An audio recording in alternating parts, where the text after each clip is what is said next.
નમસ્કાર મિત્રો, સામાન્ય રીતે આપણે પથ્થર કે ધાતુની મૂર્તિઓ જોઈએ છીએ, પણ શું તમે ક્યારે એવી મૂર્તિ જોઈ છે જે માત્ર રેતીમાંથી બનેલી હોય અને 1200 વર્ષથી અકબંધ હોય?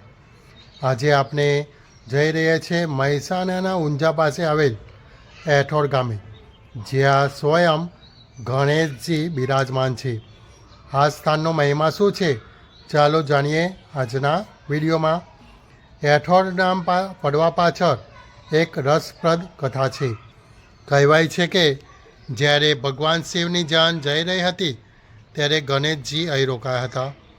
શિવે તેમને કહ્યું હતું, તું અહીં ઠહેર. અહીં ઠહેર શબ્દ પરથી ગામનું નામ એઠોર પડ્યું.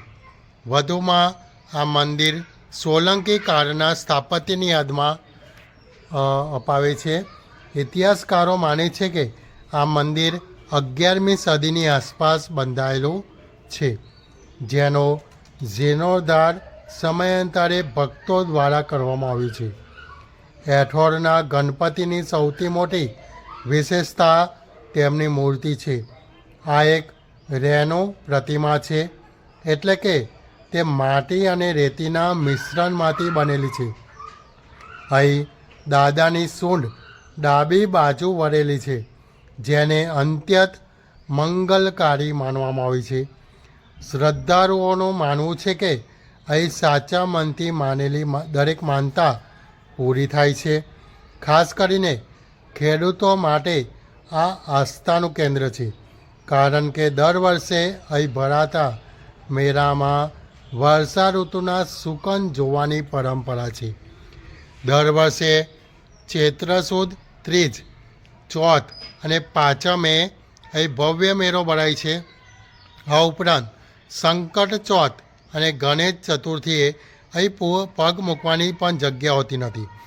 જો તમે અહીં આવવા માગતા હોવ તો ઊંઝાથી આ મંદિર માત્ર 4 કિલોમીટર અને મહેસાણાથી 30 કિલોમીટર દૂર છે. અમદાવાદથી તમે ટેક્સી કે બસ દ્વારા સરળતાથી પહોંચી શકો છો. તો જો તમે હજુ સુધી એઠોર દાદાના દર્શન નથી કર્યા તો એકવાર જરૂર મુલાકાત લેજો. વિડીયો ગમે હોય તો લાઈક કરજો, શેર કરજો અને કમેન્ટમાં લખજો ગણપતિ બાપા મોર્યા.